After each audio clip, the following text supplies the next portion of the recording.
everyone, Steven here.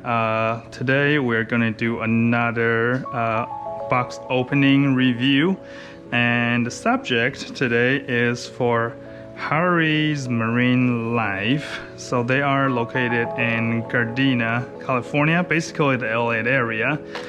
I found their website from, I want to say from their Instagram, and then I thought that their pricing looks, reasonable. And the owner posted a video. That's really good marketing tactic, definitely try to earn customer trust. So I looked around, and when I see some of the items that I really like, so I decided to place an order. So today, here it is. And there's a little bit of complication to this order, which I will get to later on. It's interesting that how the aquariums in the Southern California area likes to use Korean newspapers to cover up their livestock. So let's have a look. Alright, so what we have in the list here is a red chorus clown, which they actually phoned me yesterday because they did not have the adult that I wanted, so they have to bring me a juvenile and refund me the difference. And I got another pyramid butterfly. I got a small army of serite smells, bluehead wrasse, four-eye butterfly, springary damsel.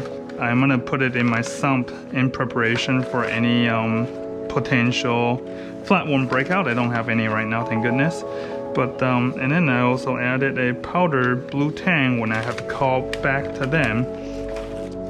Alright, so let's go ahead and examine the fish first, and I'm gonna move over to my quarantine tank here and turn the light to a bluer hue so we can see them better while I float them. So start with this pyramid. Yeah, it doesn't look too bad. It's just chilling. And then this guy is the four-eye butterfly, looking pretty good. The water is a little yellow, as you can tell. It's medicated. There's the little baby chorus. And here is the bluehead wrasse. A little bit smaller than I thought it would be, but that's fine. And here is a small powder blue tang. Oh, it is cute. It's small. It's nice color. Got the serite snails. Oh no, those are actually hermit crabs. Oh, I think these are free gifts he gave me. Springary damsel, and we are missing hermit crab. We're actually missing snails. That's funny. Now I have to call him back and see, hey, yo, what's up? Where's the snails? Alright, well, I'll float these guys, but I won't put them in there because this water is medicated. Alright, so I'll let them float, let the temperature go up. In the meantime, I'll probably try to reach out to Harry and let him know that the snail's missing. I'll come back in about 20 minutes to release the fish and continue this video. Alright friends, let's open some bags here. So I've got my camera actually mounted to the end of my quarantine tank. Again, if you haven't seen my previous video, my quarantine tank is actually a 75-gallon tank that used to be my sump. Right now I just set it up as a quarantine tank, and I fill it halfway full, about 30 gallons of water, so I don't have to treat all 75. And I just put, all you need for quarantine tank is simply any kind of water movement. I have a filter in the end you can see, and also a heater, and lights are optional, but I have a light just for my own enjoyment. The first fish I'm going to put in, just because it is more delicate and I don't want any of the other fish to startle it or scare it, is going to be the powder blue tang. I will be honest with you, this is actually the first time that I've purchased and attempt to keep a powder blue. The reason why I have not tried to have a powder blue tang in the past, you may hear some splashing, is because they tend to have a reputation of being an ick magnet, and I was just, you know, too afraid of having them kind of kill and infest my entire tank. But you know, I think right now I have a pretty good quarantine system and mechanism established that I feel a bit more ready to have one of these guys in my tank. So the next guy I'm gonna let out is going to be the pyramid, which is you know, definitely one of my top 5 all-time favorite fish. I've done a separate video and a post regarding my experiences with them. You know, many people love them. They are one of the only reef, or I should say, reef-safe butterfly fishes out there, because they're actually planktonivores. This bag is a little difficult to open, so bear with me, guys. So you can hear a little bit of splash, and followed by me dumping the fish in. Here is the pyramid. And then the next guy that I'm gonna throw in there is going to be the 4-eye. Again, this is going to be my first attempt to keep the 4-eye. Unlike the pyramid though, the 4-eye butterfly is not reef safe. I like its look. You'll see in a second why I picked this guy. And gotta be honest with you, it's like one of the more affordable butterfly fish out there. But you know, it's really pretty for what it costs. So there's the 4-eye butterfly. Looks like everybody is looking happy so far. I am going to put the bluehead wrasse next.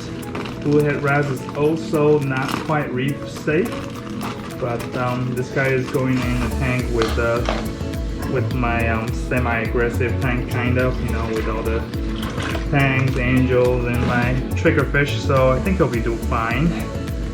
So here's my bluehead wrasse. Very robust. If you ever have any wrasse of this genus, make sure you have a cover on your fish tank. They are definitely jumpers. Good thing is this 75-gallon tank is only halfway full, so hopefully they cannot jump more than a foot to clear the border of this tank, otherwise I'll be in trouble. And then I have a red chorus wrasse, and just a fair warning, a red chorus wrasse looks very different as a juvenile versus when it is full grown. So here's a little guy. Once it matures, you will find that the red actually turns into kind of like a darker color with speckles in the back, and then red just in the head area. And then I'll put my springer damsel in last. As a general rule of thumb, whenever you have damsel fish or plan to keep damsel fish, you want to always put it in as the last fish in any situation. Those damsels are just mean little a-holes. Even though they're tiny, they pack a punch. Here's the springer damsel. So let me just count all the bags, make sure I didn't miss anybody. Yep, and that is everybody here in the tank, swimming in distance near and far as I try to get used to the new environment. I believe I'll put the pyramid butterfly in with the outer pyramid, so now I'll have 3. Just about everyone else though is going into my major my main display with the angel and the tanks. So yeah, a little funny story about the Harris Marine. I actually placed this order last Wednesday and expecting for the shipment Friday. It just so happened that there's also another guy named Steven who placed the order a day before me, or a day or two, and they thought they had called a Steven to confirm the shipment date, and that particular Steven did not reach back to confirm. So my shipment was just sitting and hold and not shipped out. So I called by Friday and I was like, hey, where's my order?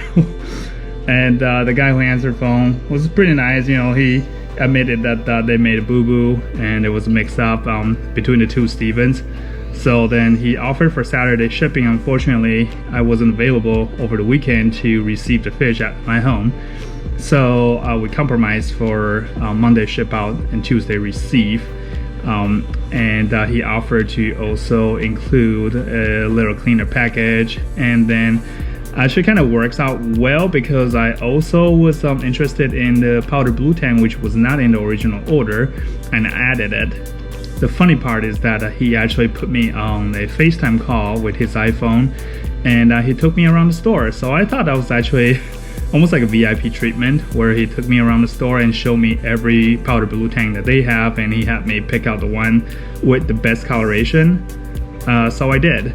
And he also tried to, you know, show me some of the other livestock they have, which I was fascinating at the time, but you know, I probably would have stayed on the phone longer if I didn't feel bad about taking up all his time. So, you know, we pretty much ended there. But dude was nice, gave me a small discount on the powder blue tang, and then also gave me a throw in the cleaner package. However, though, I found out today that the serite snail and the original package was not included. So I will be reaching back to find out what's going on with that, and then you will probably see update in the caption in regards to the serite snail by the time this video is posted and edited. So I intend to keep these guys in this tank maybe at least 2, actually 3, if not for a month. Because what I usually do is I'll try to get them to eat aggressively. Everyone needs to be eating like a pig, gaining weight for the first week. After week 1 then is when I will start medicating the tank. And then I will medicate the tank for 2 weeks, and depends on the situation, possibly more. And so that'll be 3 weeks in, and then on the 4th week then is when I may start transferring them, or they will graduate from the quarantine tank to my display tank. We'll see how that goes.